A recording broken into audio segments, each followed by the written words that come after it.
Welcome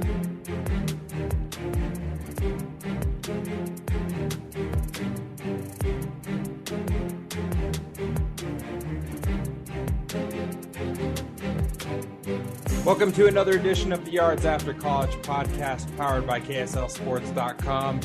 I'm Kyle Ireland, and alongside me is my co-host, Sam Farnsworth, at Samsworth_KSL on Twitter. You can find him there and just follow him throughout the week, and he tweets some goodness.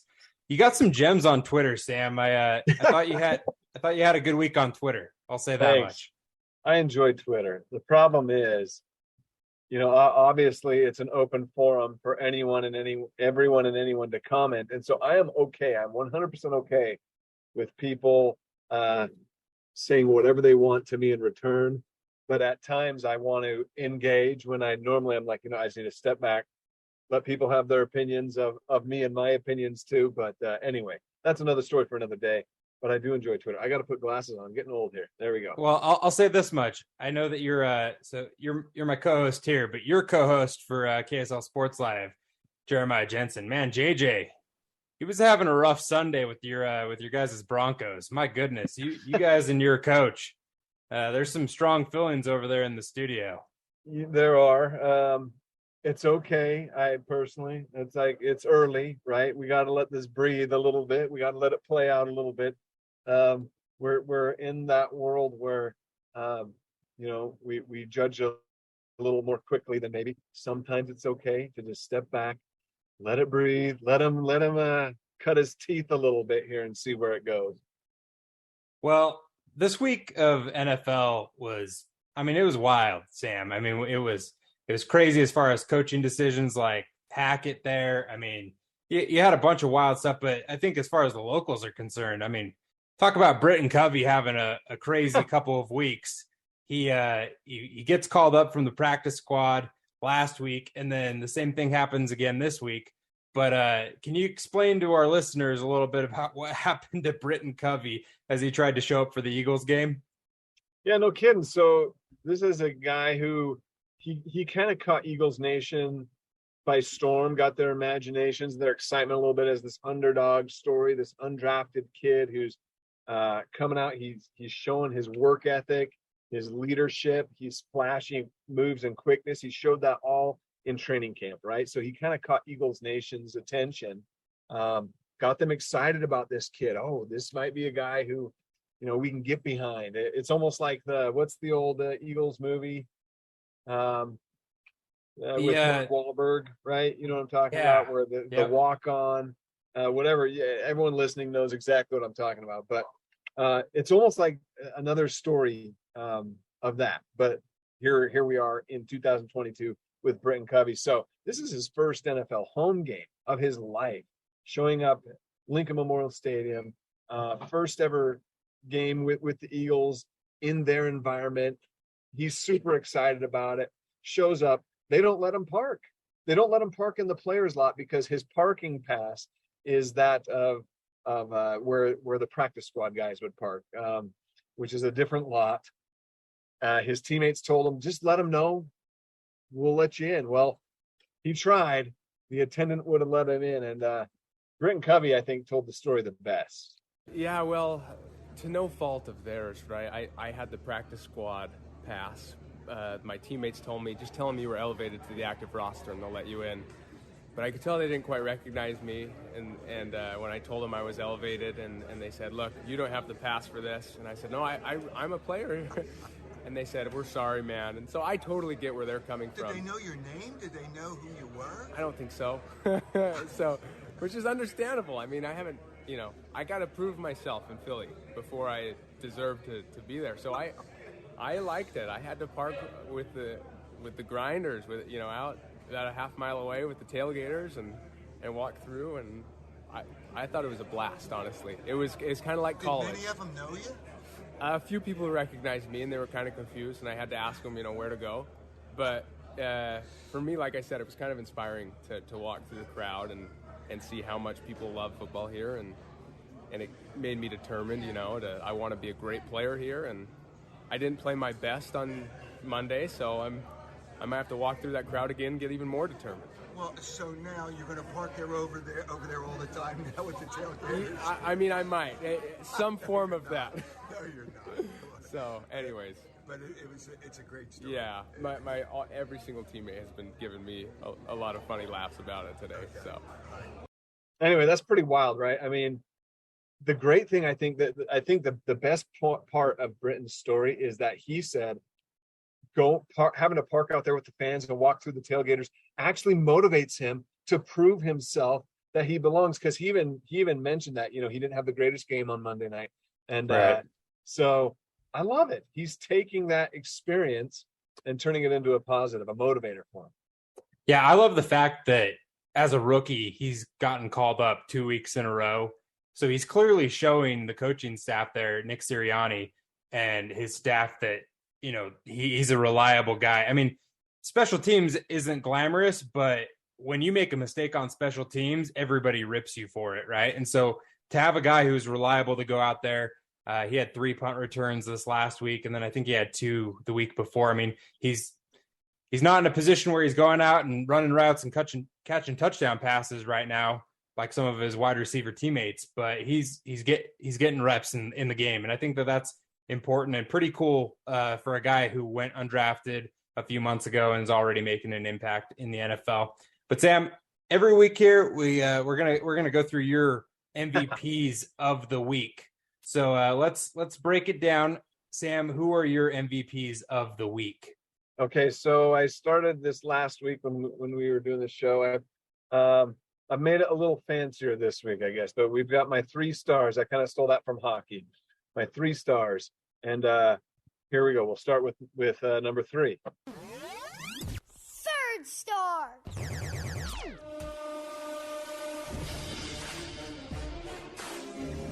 Carolina drive begins from the 25-yard line. Christian McCaffrey has a hole, has a first down. Christian McCaffrey breaks free. Finally busts one loose. 49 yards inside the New York 25. Great job with the double team right. Okay, so I know you just heard a Christian McCaffrey highlight. No, he's not a local tied to Utah. He's not local. He is to Colorado. He played in the Pac-12, Sam. We're going to claim him. Played in the Pac-12. I lived in Colorado. I covered him in high school. So, but no, he's not my third star.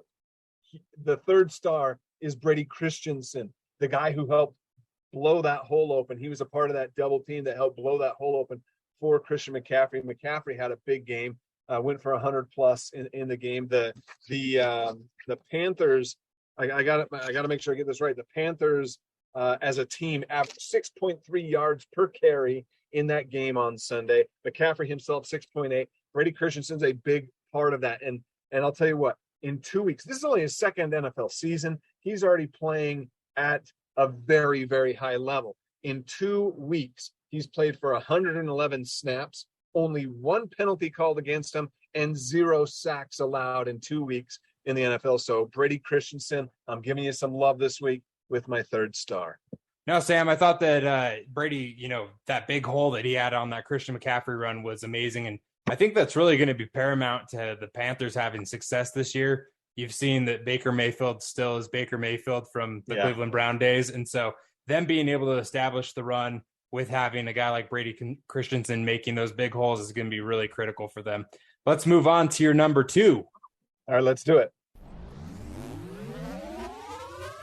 Second star. Second down, 9 after the 1-yard gain. Dropping is Matt Ryan. Fires, that ball is going to be intercepted. Picked off by Devin Lloyd after it was tipped. Devin Lloyd picks it off, and the Jags take over at their own 46. It's a great feeling, it's what you work for, just really to keep the momentum in our favor, to keep the momentum going on our side. And, it felt good. It felt amazing. So, I'm ready to get back to work. How about this? Week 1, your first overall first-round pick gets an interception. Week 2, your second first-round pick gets an interception. Talking about having your draft picks produce. A nice play by Devin Lloyd. Yeah, I feel like so. I put a lot of work in in college, and I feel like it's helping me right now. And so I'm just going to continue to try to get better.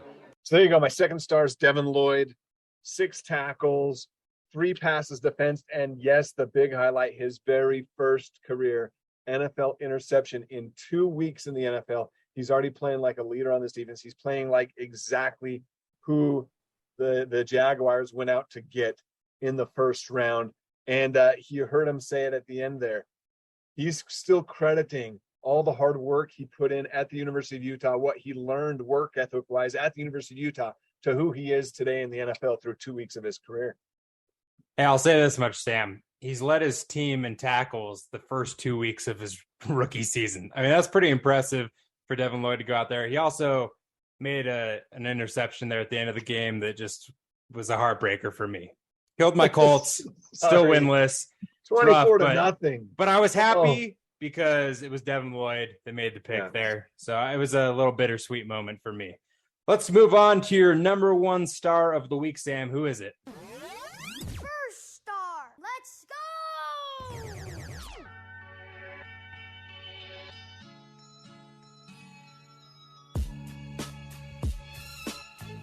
Smythe in motion. Tagovailoa unloads. Broken up. Deflected. Was it picked? Let's see. Was it grabbed on the ricochet? Williams? Yes, it was. Man, I mean, my rookie year, my first pick was a one-hand interception. So, I mean, I'm not new to this. I've been doing it. I mean, I played receiver in high school. So these are all just plays that I've been making since I've been younger, and I just continue to do it as if it was routine. Armstead the block. Going deep and intercepted by Williams. Was he in? Nope, he was out on the chalk. He got 1 foot in. Let's see. One. Oh, he got both. That's a pick. I thought he dragged that second foot. That's a pick. The previous play is under review. Yep. Williams will come up with his second interception of the game. I mean, I get the ball. I just do what I got to do to make plays on the defense. I mean, it's not something I'm new to. I've been doing it, so I'm not really surprised. I mean, I should have had another one. So, I mean, I hold myself at high standards to make plays, and that's what I should have done.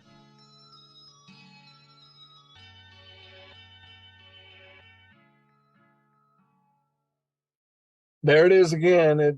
My top star, Marcus Williams. I mean, this guy is outstanding. He, was very good through his 5 seasons in New Orleans, but now in his very first year with Baltimore, he is just, staking his claim on that Baltimore secondary.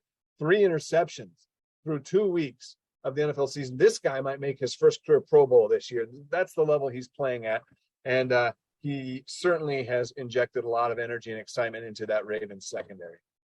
Yeah, I mean, it's pretty impressive. He's a guy that we've talked about every single week on the podcast so far, and we're going to have to do it next week too if he goes out there and keeps playing at this level. I mean, leading his team in tackles, like you said, 3 picks through 2 weeks. I mean, the Baltimore defense is known for guys like this, and they're also like super injured right now, and so he's one of those guys that's healthy, and he's out there making plays, helping his team. And that was a fun game. That Miami game was a really fun one. They were on the losing side, but Marcus Williams was a big reason why they were in that game. I will say this much, Sam, as we move on to week number 3 in the NFL. I'm looking at the schedule here, and I'm trying to pick which one I want for my game of the week. And I see like 5 games that I think are awesome. So I want to know which one you're going to go with first, and then I'm going to pick mine afterwards. I'm going to make sure that you don't take my pick. Okay, so my pick for game of the week, I mean, let's look no further than Sunday Night Football on KSL Channel 5 with the San Francisco 49ers visiting the Denver Broncos. Look, there's some other really great games on the schedule. I like the Tampa Bay game. I like with the Packers. I like the Rams and Cardinals. But look, Sunday night is the most watched game of the week in the NFL. Not only that, but this is kind of a critical game, I think, for both teams going into week 3. And there's you brought it up at the top of the podcast. There is a little bit of pressure already just through 3 weeks on what the Broncos can do with Russell Wilson and their head coach Tom Hackett. with their head coach. Oh no. Hey, I love Tom, but if Tom's their head coach, I mean, your team is screwed for the rest of the year. I'm sorry. I love Tom, but I'm going to go with Nathaniel Hackett as a better head coach. Sorry, all Hacketts have got to be related, right? Somewhere Nathaniel Hackett, there already has a little bit of pressure on the way he's game managed and managed the offense with Russell Wilson, and then Jimmy Garoppolo. The story that is Jimmy Garoppolo still not being traded, not being moved from the 49ers in the offseason, still being on this roster, and then all of a sudden, Trey Lance is hurt and he's down and out, and they have to rely on a guy that they didn't really want. Can Jimmy Garoppolo win games for this team and kind of recapture? I think he kind of has the hearts of 49er fans. Can he recapture the 49er front office and make them believers? If not, at the least, maybe spike his value in the NFL so that there's plenty of other teams wanting to grab him. So this is huge opportunity for him, and an interesting time for the Denver Broncos. In which direction are they going to head in a tight AFC West race? So I like this game for a lot of reasons, but there you go. That's my game of the week. And that's a lot of drama in that game. And the fact that it's prime time Sunday night, I mean, it's awesome. 6:20 p.m. on Sunday night on KSL TV. Be sure to tune into the Niners and the Broncos. There's a bunch of games, like you said, that are good matchups this week. I'm going to go with that Tampa Bay Green Bay game, just because you've got Tom Brady, Aaron Rodgers. We don't know how many times those guys are going to face off again. I mean, it may be the last time that they play against each other for all we know. So the fact is, you've got Aaron Rodgers, back-to-back MVP, Tom Brady, who was runner-up for MVP. I mean, it's got the makings of an awesome game on Sunday afternoon. That game's at 2:25 p.m. on Sunday, and it's at Tampa Bay, and it's also not like November in Lambeau. So I think Green Bay is going to be able to have a little bit better offense than one might think. They also have been struggling out of the gate so far this season. So I'm interested to see if they continue to struggle against a really solid Tampa Bay defense. And then Tampa Bay is down receivers. They lost Mike Evans to suspension. Cole Beasley got signed to their practice squad. You've got Julio Jones, who really hasn't done a whole lot other than make one really nice catch in week 1. So Tom Brady's got Leonard Fournette really as a weapon, and I'm interested to see kind of how he spreads the ball out to the rest of those guys on Tampa Bay's offense there. But Sam, before we wrap this up today, I want to get you to tease what we've got this weekend on a packed weekend on KSL Sports Live. Yeah, KSL Sports Live on Sunday night, 10:45 Mountain Time. I mean, we go loaded NFL, but we also go loaded with college football. The University of Utah, BYU, Utah State's taking on UNLV. Big games for all three schools. Not only will we have full coverage of those, we've got Jeremiah Jensen in Tempe this weekend with the Utes as they take on the Sun Devils. So we'll have full coverage from them. And of course, BYU at home late Saturday night with Wyoming. So we will have not only highlights and post-game reactions, but we break it down with Stevenson Sylvester, former Ute great, former NFL great, former local in the NFL. He will be in studio helping us break all that down as well. And if there's one local that I'm most interested to see how he does for week 3, I'm going to go with Tyler Algier of the Atlanta Falcons, who made his NFL debut last week, tied for the team high in carries with 10 carries. He only went for 31 yards, but Patterson only went for 41. So, I mean, it'll be interesting to see where his career progresses, what opportunities he gets in week 3, and if he's gained the trust to see if he can take another step. But a lot coming our way. And of course, we have a full recap of locals in the NFL with Jeremiah on Sunday as well. Be sure to tune in on Sunday night. That's KSL TV. He's Sam Farnsworth. You can find him on Twitter at Samsworth_KSL. You can find me on Twitter at Kyle Ireland.